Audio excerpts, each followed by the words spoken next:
వక్ఫ్ ఆస్తుల వివాదం ఈ నెలాఖరులో బిల్లు తీసుకొచ్చేటటువంటి రంగం సిద్ధమవుతోంది. రేపు 30-31 టైంలో రంజాన్ అయిపోయిన తర్వాత వచ్చే నెల మొదటి వారంలో వక్ఫ్ బిల్లు అమల్లోకి తీసుకురావడానికి సిద్ధపడుతున్నాం.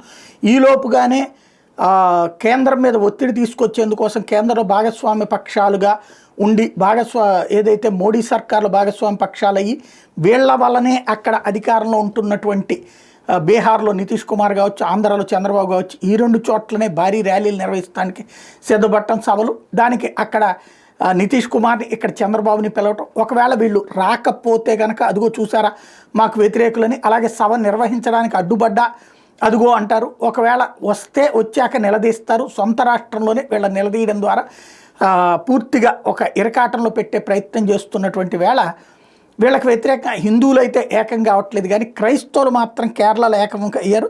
కేరళలోని ఎర్నాకుళం జిల్లాలోని మునంబాంలోని వక్ఫ్ బోర్డు అరాచకాల మీద ఆందోళనలు చేస్తున్నారు అక్కడ క్రైస్తవులు.